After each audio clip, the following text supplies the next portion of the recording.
효도일 수 있고 잔치상을 차려드려도 불효일 수도 있다는 격언이 있습니다. 부모님이 열심히 물례를 드려도 그것이 효도가 된다. 아무리 화려한 잔치상을 차려드려도 그것이 불효가 될 수 있다는 거예요. 저는 어버이 주일만 되면 참 설교하기가 참 힘들어요. 왜냐하면 다 하지도 못하는 효도를 가지고 어떻게 설교를 효도합시다 라고 내가 설교할 수 있을까? 늘 마음에 송구스러운 마음이 들어요. 오늘 본문에 보면 다윗의 아들 압살롬이라고 하는 인물이 나와요. 이 압살롬은 다윗의 세 번째 아들이에요. 셋째 아들이고 총 17명의 아들 중에서 가장 인물이 출중해요. 또 정치력인 수단은 대단합니다. 그래서 다윗은 이 압살롬을 후계자로 계획을 하고 있어요. 그래서 다윗 왕이 이 압살롬을 특별히 총애하고 사랑을 합니다. 그런데 그렇게 좋은 인물 그리고 왕자의 신분을 가졌고 아버지의 사랑을 받았던 압살롬이 성경에서 보면 가장 불효자예요. 나중에는요 아버지를 반역하잖아요. 그리고 아버지를 죽이려고 하고 아버지가 데리고 있던 후궁들 10명을 범하는 그러한 패역한 자, 패륜을 저질렀어요. 그 결과를 보면요 압살롬의 죽음은 비참한 죽음을 가져요.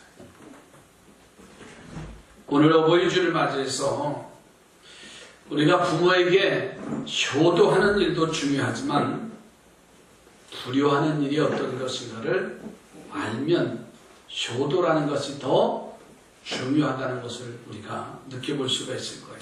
저는 그래서 오늘 말씀의 제목을 아주 간단하게 적었어요. 한번 따라합시다. 불효란.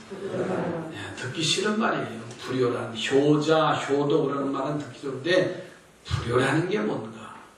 이 압살롬이라고 하는 이 아들을 통해서 불효하는 일이 뭔가를 우리가 알면 바로 효자가 될 수 있고 효도하는 자녀들이 될 수 있고 행복한 가정이 될 수 있는 줄로 믿습니다. 자, 그래서 첫째로 이 어떠한 불효를 저질렀느냐면 이 압살롬이 형제간의 불화를 일으켰어요. 압살롬에게는 아름다운 누이가 있어요. 그가 누구냐면 다말이라고 하는 누이 동생입니다. 그런데 배가 다른 형 암논이 이 다말을 짝사랑을 하는 거예요. 아무리 어머니가 달라도 이 다말은 암논에게는 되게 누이 동생이지. 그래서 정상적으로는 결혼할 수가 없는 상황이에요. 자, 그러니 암논은 짝사랑으로 상사병에 걸려서 병상에 누울 지경입니다. 요즘으로 말하면 이룰 수 없는 사랑에 빠진 거죠. 그런데 이 암논에게 아주 요상한 친구 하나가 있어요. 그건 누구냐면 요나답이라고 하는 친구입니다. 이 요나답이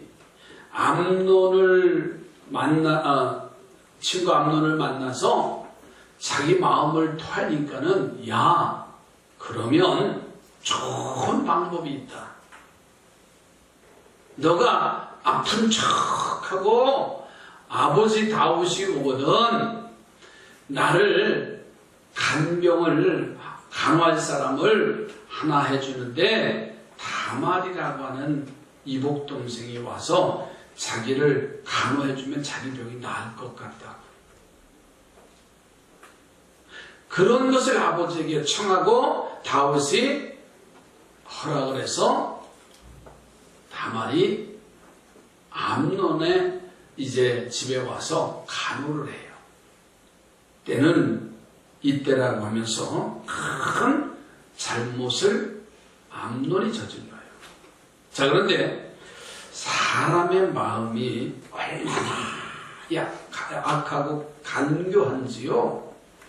이 암논이 다말을 그렇게 사랑하여 옳지 않은 방법으로 보냈지만 그 책임을 져야 할 텐데 자신의 목적이 이루어졌다라고 생각해서 그 종들을 불러서 다말을 내쫓아버려요. 기가 막힌 일을 당한 이 다말은 재를 머리에 쓰고 채색 옷을 갈기갈기 찢고 울며 집으로 돌아와요. 그 광경을 바라봤던 이 오라비 압살롬이 그 상황을 알게 되어져요. 그래서 압살롬이 복수할 날만 기다리는 거예요. 그래서 내색하지 않고 압살롬이 양털을 깎는 날이 다가오매 잔치를 베풀겠다고 하면서 아버지 다윗과 형제들을 다 초청을 합니다. 근데 마침 아버지는 정사 다윗은 나라의 일에 바빠서 못 오겠다고 하니까는 압살롬이 그러면 형제들만이라도 초대하게 해달라. 아버지의 허락을 받아서 그 형제들이 다 한 자리에 모였을 때 압살롬이 자객을 숨겨놨다가 그만 잔치의 흥이 이제 돋궈졌을 때 암논이라는 형을 죽이는 살인사건이 나와요.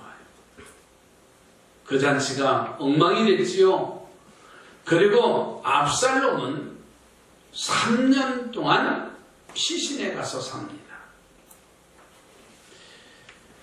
다윗은 이미 큰 아들은 죽어버렸고 가장 총애를 받았던 압살롬은 살인자가 돼서 외국으로 망명했으니 그로 인해서 날마다 슬퍼하며 사는 장면이 나와요. 사무엘하 13장 37절 38절 말씀을 들려드립니다. 압살롬은 도망하여 그 술왕 암미홀의 아들 달메에게로 갔고 다윗은 날마다 그의 아들로 말미암아 슬퍼하니라. 압살롬이 도망하여 그 술로 가서 거기에 산지 3년이라. 비록 암논이 잘못함으로 잘못을 저질름으로 인해서 일어난 일이에요. 그로 인해서 형제간에 피비린내 나는 살인사건이 났어요. 압살롬은 아버지 다윗에게는 어떠한 것으로도 보상할 수 없는 정말 처참한 상처를 주었다는 것을 오늘 우리는 여기서 발견합니다. 그리고 이 압살롬은 아버지 다윗의 마음에 상처를 준 불효 아들이라는 것을 이제 발견되죠. 자, 여기서 효도라는 게 뭘까? 부모님의 노후를 편히 해드리고 잘 공경하는 게 효도라고 생각합니다. 그런데 더 큰 효도가 있어요. 더 큰 효도는 뭐냐?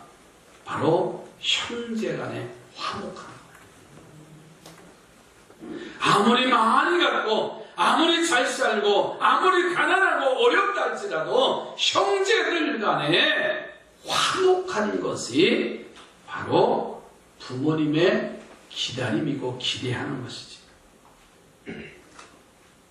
여러분, 형제간에 위에 있는 삶은 우리의 삶을 윤택하게 합니다. 여러분 보세요. 형제간이나 자매간에 아주 화목하게 사는 가정을 보면 주변의 사람들이 부러워해요. 얼마나 부러워하는지 몰라요. 여러분들 표정은 왜 그렇지요? 정말 우리 가정도 저렇게 저 집안 것처럼 저 자매 가정처럼 저 형님네 가정처럼 살았으면 좋겠다 라고 하는 게 바람이에요. 그럼 부모 마음은 이루 말할 수 없이 기쁘고요. 하나님도 기쁘세요. 옆에 분은 그 가정이 화목하시기 바랍니다. 여러분 초등학교 때 분명히 배웠던 이서구화 중에서 그 가을에 수학을 해서 논의 볕단을 형제들이 왔다 갔다 밤새 하는 장면을 우리가 너무나 잘 알잖아요. 형이 와서 까만 밤에 와서 보니까 동생이 어려운데 하고 자기 볕단을 동생네 논에 볕단으로 갖다 놓잖아요. 근데 동생이 와서 보니까는 형님 내가 어려운데 아이들도 막 식구도 말고 우리는 이거 오면 되는데 하고 바로 형님네 논에 볕단을 갖다 놓고 밤새 그렇게 했다고 하잖아요. 얼마나 형제간에 무해한 모습이에요. 그런데 어렸을 때 자랄 때는요 형제들 간의 무해가 좋아요. 지지고 먹고 그냥 해도 언니 왜 내 양말 속옷 입고 갔냐고 막 난리쳐도요 그냥 형제예요. 그런데 다 장성하고 시집가고 장가가고 한 가정을 이루고 나서부터의 문제가 시작돼요. 형제간에 금이 가잖아요. 서운한 게 왜 그렇게 많아요? 왜 그럴까요? 아마 그 집에 들어오는 새 식구가 문제가 될 때가 참 많습니다. 그래서 형제간의 우애가 갈라지는 그런 경우가 있습니다. 그래서 정말 우리들은요 영적인 지혜가 필요해요. 영적인 지혜를 가지면은요 그 어려움을 다 감수하고 함께 갈 수 있어요. 어버이날 우리가 선물을 드리고 용돈을 드리고 꽃을 달아 드리는 것도 효도인 줄 우리는 착각합니다. 아닙니다. 부모님의 마음을 더 기쁘게 드리는 형제간의 우애가 더 깊어지는 우리 산산의 성도들이 됐으면 좋겠어요. 저도 다 하지 못해요. 그러나 형제간에 서로를 위해서 격려해주고 기도해주고 축복해주는 일. 어려우면 어려운 대로 또 여유가 있으면 여유인 대로 함께 어우러져 갈 수 있는 믿음의 공동체가 부모님을 기쁘게 해드린다는 거예요. 두 번째로 이 압살롬의 모습을 통해서 불효란 뭐냐? 옳지 않는 길을 가는 게 불효예요. 옳지 않는 길. 자, 압살롬이 그 암논을 죽이고 구술이라는 지역에서 3년 동안 망명생활을 해요. 그런데 다윗은 아버지는 그 아들 때문에 너무나도 슬퍼요. 그리고 그가 잘못은 했지만은 이미 엎어진 물이에요. 엎질러진 물이에요. 잘못을 행한 암논 아들은 죽었지만 압살롬을 징계한다고 해서 죽은 아들이 다시는 살아날 수는 없습니다. 3년이라는 세월이 흘러가면서 이 아버지 다윗의 마음이 아마 많이 풀렸어요. 처음에는 용서할 수 없는 마음이지만 그 아버지의 마음은 자식을 잃어버리질 않아요. 그래서 신하들이 이 아들 압살롬의 사면을 고합니다. 그래서 아버지가 다윗이 못 이기는 척하고 있다가 그 압살롬을 사면을 해줘요. 그리고서는 이 압살롬이 고국으로 들어옵니다. 그런데 이 압살롬은 자신이 사면된 것이 아버지의 자비임을 깨닫지 못하고 자신이 잘나서 내가 필요한 줄로 착각하고 돌아오는 거예요. 여러분, 돌아오면 자숙하고 겸손해야 되는데 돌아오자마자 자신의 입지를 세우는 일에 총력을 다해요. 총애를 받았지요. 이 압살롬에는 정치력이 대단하였습니다. 치려력이 대단한 거예요. 무슨 병거와 말을 준비하고요. 자신을 호위하는 호위병 50명을 세워서 자신의 권위를 이제 취장하고 성문에 이제 앉았다가 어떤 사람이 왕궁에 들어오면 아주 선처를 해주고요. 백성들의 마음을 다 사버렸어. 그러니 얼마나 다윗 왕은 나이가 들었어요. 힘이 기력이 점점 쇠해집니다. 압살롬은 내일이 촉망되는 그런 청년이에요. 그러니까 힘이 있는 곳에 백성들이 모이게 돼 있어요. 여러분 정치하는 사람들도 보세요. 힘이 있을 때 표 받기 위해서 그냥 굽신거리더니요 당선돼봐요. 혹배기도 안 보여. 그게 힘이에요. 힘이 있는 사람, 이 사람 지지하다가 이 사람이 힘이 있으니까 어느 순간 거기 가서 빌붙고 있어요. 이게 사람이에요. 그러니까 다윗 왕이 그렇게 선정을 했지만은 압살롬의 힘이 생기고 사람들이 모이니까는요 엉뚱한 일들이 벌어져요. 자 보세요. 사무엘 15장에 1절 말씀에 이렇게 기록되어 있어요. 그 후에 압살롬이 자기를 위하여 병거와 말들을 준비하고 호위병 50명을 그 앞에 세우니라. 예, 4절로 6절 말씀 더 읽어주시죠. 또 압살롬이 이르기를 내가 이 땅에서 재판관이 되고 누구든지 송사나 재판할 일이 있어 내게로 오는 자에게 내가 정에 베풀기를 원하노라 하고 사람이 가까이 와서 그에게 절하려 하면 압살롬이 손을 펴서 그 사람을 붙들고 그에게 입을 맞추니 이스라엘 무리 중에 왕께 재판을 청하러 오는 자들마다 압살롬의 행함이 이와 같아서 이스라엘 사람의 마음을 압살롬이 훔치니라. 이스라엘 사람들의 마음을 어떻게 했다고요? 훔쳤어요. 자, 그러니 자신의 세력이 어느 정도 힘을 얻어버려요. 자, 그러니까 다윗 왕에게 자신이 사면되면 뭐라고 말했냐면 여호와를 섬기겠다고 소원을 해요.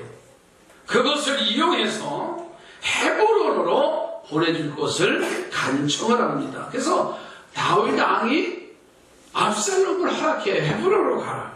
그랬더니 가면서 이 압살롬이 각 12지파에게 사람들을 보내면서 하는 말이 뭐냐면 압살롬이 헤브론에서 왕이 되어졌다라는 전가를 보내고 자신은 헤브론에 가서 왕이 됩니다. 사무엘하 15장 9절 10절 말씀을 또 읽어드립니다. 왕이 그에게 이르되 평안히 가라 하니 그가 일어나 헤브론으로 가니라. 왕이 압살롬이 정탐을 이스라엘 모든 지파 가운데 두루보내 이르기를 너희는 나팔 소리를 듣거든 곧 말하기를 압살롬이 헤브론에서 왕이 되었다 하라 하니라. 예, 다윗은 늙었습니다. 압살롬은 젊었다 그랬어요. 민심이 다 압살롬에게 돌아가서 헤브론으로 협력하겠다는 사람들이 줄을 이었습니다. 앞서 암논의 마음에 이해할 수 없이 이제 악한 것을 봤듯이 사람들의 마음이 새로 일어나는 권세에 대해서요 의리도 장래도 다 버리는 간사한 마음을 우리는 그들에게서 볼 수 있어요. 참 사람은 얼마나 간사한지 몰라요. 다윗 입장에서는요 압살롬이 자신을 대적하는 반역을 행했으나 얼마나 아들에게 보내신 배신감을 받았겠어요. 참 그래도 세워놨더니 그래 헤브론에 가서 왕이 되고 말할 수 없는 배신감, 그런 잘못된 길을 가는 아들을 어찌할 도리가 없어요. 아버지 마음이요 이제는 이런 다윗의 마음을 보면서 우리들이 혹시 옳지 않는 길로 가서 부모님 마음을 서운하게 하진 않았는가, 불효를 행하진 않았는가, 오늘 자신을 돌아보는 어버이 줄이 됐으면 좋겠어. 다윗을 보세요. 자식이 잘못된 길로 가는 모습에 너무나 큰 충격을 받았잖아요. 그래서 그 훗날 10번째 아들 압살롬을 이제 후계자로 생각했다가 그것을 버리고 10번째 아들이 되는 솔로몬에게 왕의 자리를 넘겨줘요. 그러면서 그에게 솔로몬에게 다윗이 당부를 합니다. 그 당부 첫 번째 번째 부탁하는 말이 정치하는데, 나라를 다스리는데 이렇게 하라 저렇게 하라 많은 이야기가 필요하지만 가장 먼저 한 이야기가 뭐냐면 너는 대장부가 되라. 이것이 부탁한 거예요. 다윗이야 솔로몬에게 대장부가 되라는 말은요, 이 말이에요. 옳은 길로 가라. 따라합시다. 옳은 길로 가라. 부모 마음은요, 자녀들이 옳은 길, 바른 길을 가는 걸 원해요. 그런데 다 크고 힘이 생기고 나면은요, 안 들어요. 어렸을 때나 때려서라도 혼을 내서라도요, 너 이렇게 해 저렇게 해 라고 하면 부모의 말을 듣지만은요, 이름들이 어느 정도 커봤어요. 한 중학교쯤, 중학교 1학년쯤 돼서 초등학교 때까지는 엄마 아빠 말을 듣는데, 중학교 돼서 야 이것 좀 해라 그러면요, 그러면서 이제 때로는 엄마들이 이렇게 회차리 들잖아요. 안 들어요 요즘은요? 신고하구나. 요즘 경찰에 신고하지. 예전에는 매 맞고 사는 게 행복했어요. 회차리 하나 딱 들어서 너 매 맞을래? 그러면 아들이 순간 손을 딱 잡으면서 아빠 왜 그래요? 그러면 좀 끝나는 거야 그때는. 그쵸? 힘의 원리가 애들이 더 세져요. 그래 그때는 몽둥이로 되지도 않아요. 말로도 안 돼요. 다윗이 압살롬에게 아무리 했어도요, 옳은 길로 갈 수가 없는 상황이 되어버렸어요. 그래서 솔로몬에게 왕의 권위를 넘겨주면서 너는 대장부가 되라, 바르게 살아라, 옳은 길로 가라. 부모 마음이 바로 그거예요. 그러나 압살롬은 옳은 길로 가지 않았어요. 그게 불효예요. 옆에 보내고 옳은 길로 갑시다. 뭐래도 정말 옳은 길로 가는 게 뭔가를 우리는 영적 지혜를 가져야 됩니다. 세 번째로 이 압살롬을 통해서 불효하는 모습을 보니까 아버지에게 슬픔을 안겨줬어요.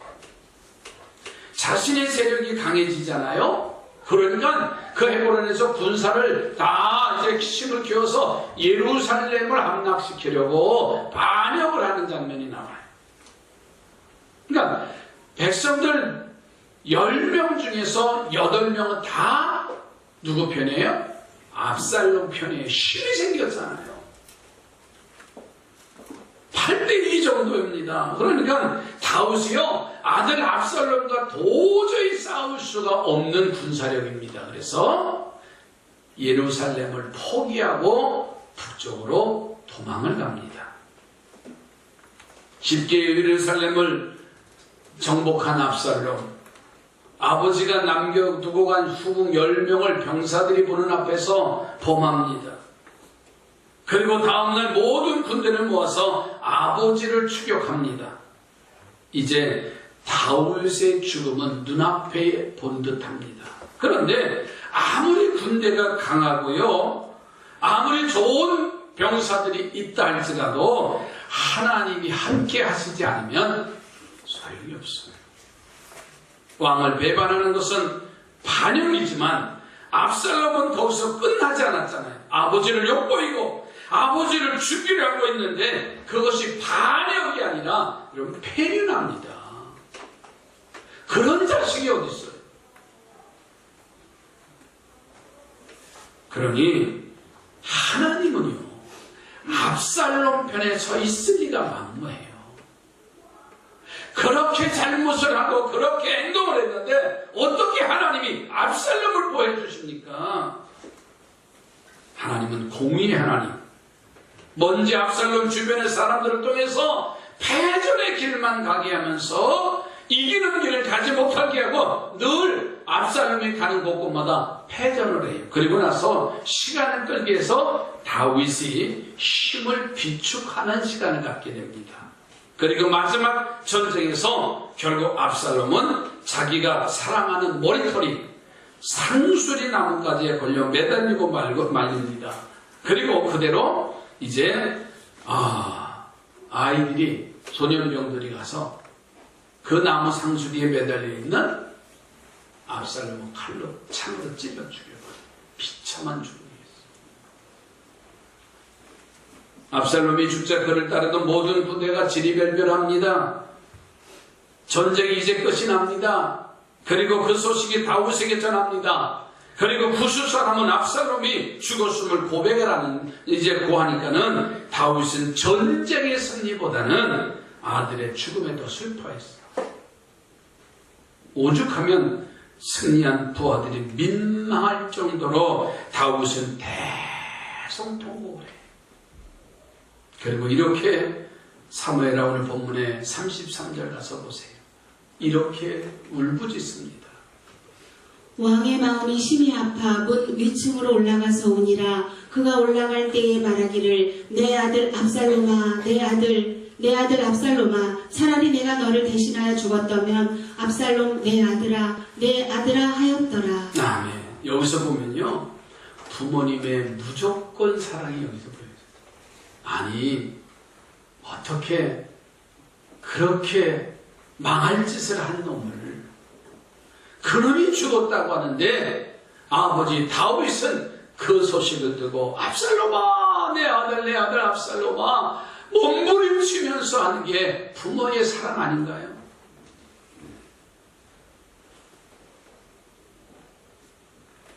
이런 부모님들의 마음은요 한결같으시더라고요. 저는 그래서 우리 성도들에게 그렇게 부탁드리고 싶어요. 부모님들에게는 어렵다고 말하지 말자. 부모님들에게는 아프다고 말하지 말자. 부모님들에게는 힘들다고 말하지 말자. 왜? 아프면요 그 자식 마음에 다 전심으로 다 쏟아놔요. 힘들다고 한번 해보세요. 그러면요 그 힘든 자식에게 어떻게 하면 도와줄까 하면서요 당신의 쓸 것 먹을 것 하나 먹지 않냐고 그 자식한테 다 헌신해요. 이게 부모 마음이더라고요.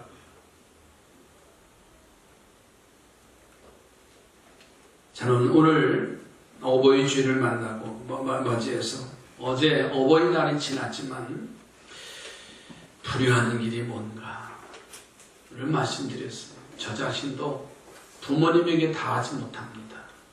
저 자신도 형제들에게 다 하지 못하고 있어요. 저 자신은 자녀들에게도 다 하지 못하고 있어요. 여러분 다윗의 자식사랑 오늘 우리 부모님도 다 똑같습니다. 자식을 두고 보니까는요 어떤 자식은 미운 자식이고 어떤 자식은 좋은 자식이 아니라 그 자녀들은 다 똑같더라고요. 옛말에 부모가 죽으면 산에 묻고 자식이 죽으면 부모의 가슴에 묻는다는 말이 있습니다. 이 말씀의 뜻은 부모에게 자식 때문에 생기는 슬픈 일은 그냥 슬픈 일이 아니라 부모의 마음에 엄청난 상처를 준다는 말이잖아요. 사랑하는 성도들이요, 부모님에게 슬픔을 드리는 자녀들이 되지 않기를 주의 이름으로 부탁을 드립니다. 그러기 위해서는요 단 한 가지입니다. 예수 바로 믿어야 돼요. 하나님이 주시는 말씀 바로 붙잡고 바로 신앙생활하고요 하면은 효도하는 자녀가 됩니다. 그래서 내가 잘 되면 부모님 기뻐하시잖아요. 그게 효도하는 일 아니에요? 예수 잘 믿고 복 받는 사람들이 여러분 강건케 되어져서 부모에게 효도하는 거예요. 물질 많이 가져다 드렸다고요? 소용없습니다. 출세했다고요? 소용없습니다. 효도하는 길이 뭔가? 예수 바로 믿는 거예요. 옆에 분에게 예수 바로 믿으십시다. 바로 예수 믿으면요 후회하지 않습니다. 기도합니다.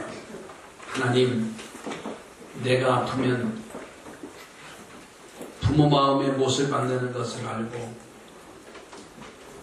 내가 실수하면 부모님은 밤잠을 자지 못하면서 몸부림치게 하시고 내가 힘들다고 하면 부모님은 한숨을 져가시면서 담을 세워가면서